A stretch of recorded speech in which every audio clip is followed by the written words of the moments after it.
All right, Larry Krueger here from the Pig and a Pickle Crew Show with a little 49er video.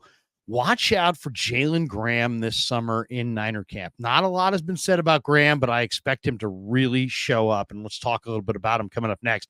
First, we're brought to you by Pig and a Pickle. Check them out, Emeryville, Corte Madera. They're open 7 days a week from 11 a.m. till 8 p.m. or until they run out. Go get some brisket chili. Go say hi to Damon and Mary. Tell them that Krug sent you. And this video brought to you by Sharp Corner Sports Cards and Collectibles. They're at 205 Cypress Avenue in Pacific Grove, California. Call my good friend Anthony Catania. He's down there along the Monterey Peninsula at 831-521-5264.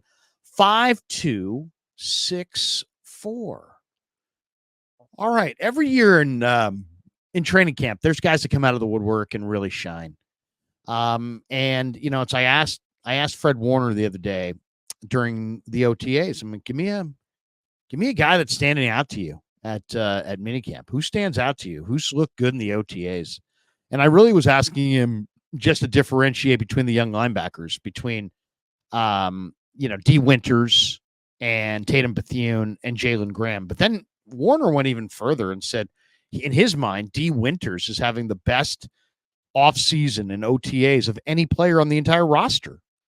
So that immediately got people's attention, and I can't wait to see what Winters looks like.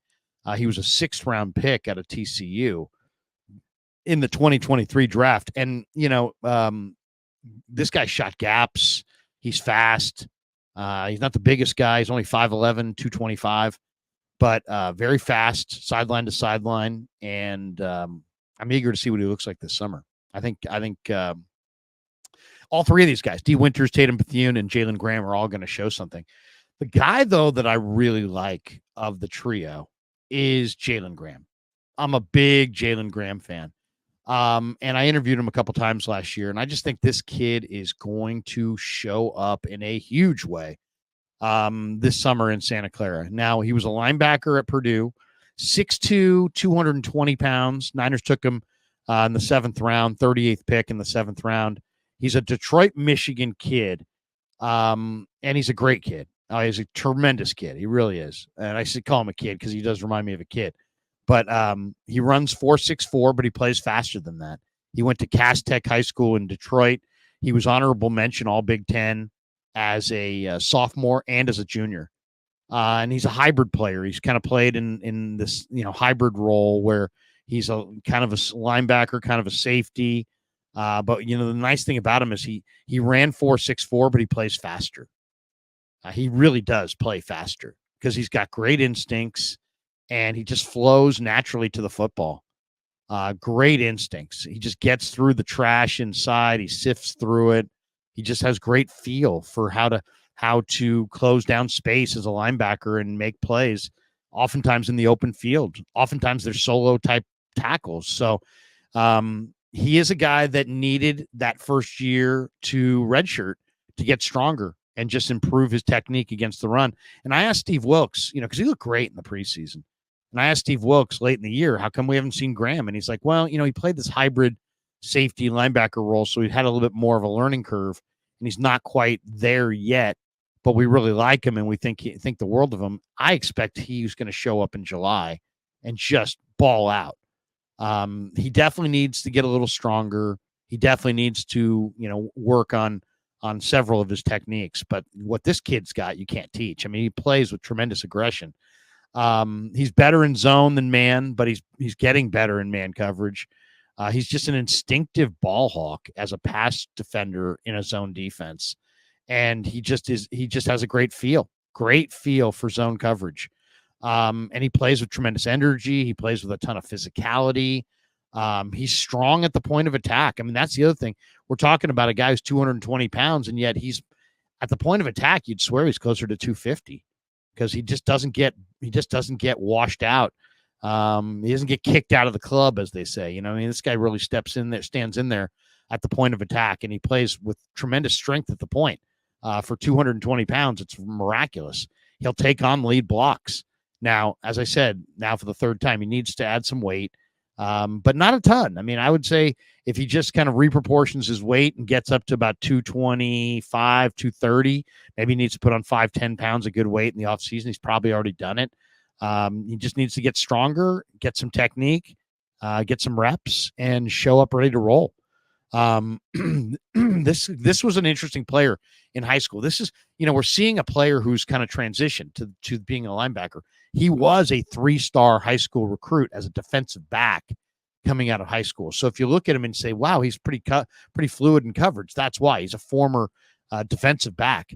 And then he played this kind of star hybrid bandit role at Purdue, where he played on all, multiple roles inside this defense, but he was a very, very smart football player. And you just don't see him taking a lot of false steps. Linebacker is a brutal position. People always saying, oh, well, the guy runs 4.5. Okay, but does he know how to play? Because if you run 4.5 and you don't know how to play and you don't have good instincts, you're just further away from where the play is. So your speed works against you if you don't have instincts. So show me linebackers. I want speed, but I want instincts first. I want instincts and then instincts with speed. And it's got to be in that order. I'd rather take a chance on a guy with instincts who has questionable speed than a guy with great speed with bad instincts. If you got bad instincts, you're not in the play. And this guy is a smart player. And then for 220 pounds, this guy will knock your block off. He's a hitter. What I noticed about him on the field is that he's very true. He breaks down in space with great consistency and great, he'll get that open field, the solo tackle. He'll bring that guy to the turf. He's got tremendous closing burst. That's the other thing that you see when you're watching Graham. He makes plays and you're looking at him and you're like, how did he get there?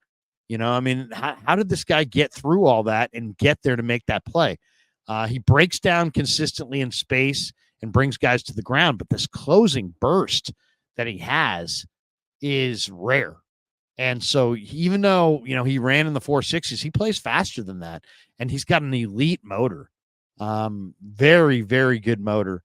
Had 169 tackles over 4 seasons, 38 total games there at West Lafayette. And, he's a player that I think, he's a developmental player because he's a hybrid safety linebacker who's trying to make it in the NFL as a linebacker at 6'2" and 220, 225. But it's all there. It's all there. This kid's going to make it. He's going to make it, and he's going to be really good. Why? Because he runs his basic tools are good, right? 6'2", 225, really athletic, 4.64 speed. Those are basic tools. But then you look at him and you're like, wow, guy's got instincts. Plays really, really fast. And yeah, does he need to get stronger? Yeah, but he doesn't get, it's not like he's deficient strength-wise. Does he need to improve his technique a little bit and his run fits? Yeah, but that's going to come with time. He took some bad run fits last year in the preseason, gave up some big run plays in a couple of those preseason games. But what this kid's got, you can't teach, man.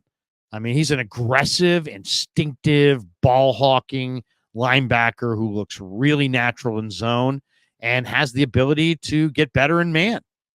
Tremendous energy, tremendous physicality, really strong at the point, takes on lead blockers, has that mentality of coverage down the field like a defensive back. Defensive backs expect to cover their receiver, their matchup down the field.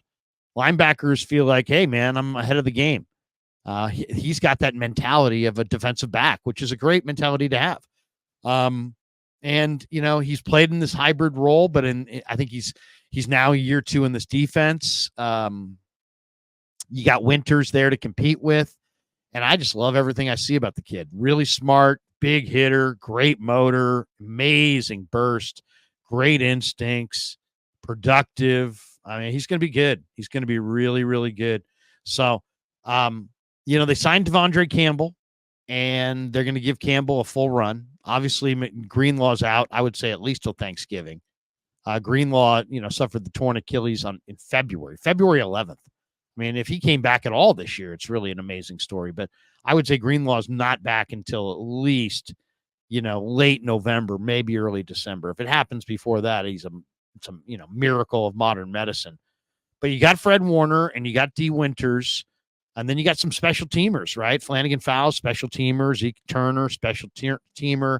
Curtis Robinson, special teamer. They brought in Devondre Campbell. He's probably going to get the start opposite Warner with that second stack backer. There's still Flanagan Fowles, who's a trusted hand. And now you've got Winters as a young player and Graham. And a lot of people love Winters, and I can see why. I kind of like Graham, to be honest, a little bit more. I think he's a little bit more instinctive. I think he's a little bit more under control. And I love the instincts and I love the burst. You know, Jalen Graham to me is a guy that if you played him on this defense and you covered him up with good defensive tackle play in front of him and protected his legs, he'd wind up with 12, 15 tackles every game. I mean, he's just always going to be around the ball. So is there a defensive player that you need to watch for this summer in Niner camp? Yep. And his name is Jalen Graham, and he's going to wear number 50. So if you go to Niner camp this summer, check out number 50, Jalen Graham, and you're going to love what you see. All right, thanks to Pig and a Pickle for being the title sponsor of the Krug Show. Thanks to Sharp Corners, Sports Cards and Collectibles for sponsoring this video. And thanks to all of you guys for supporting the Krug Show on YouTube.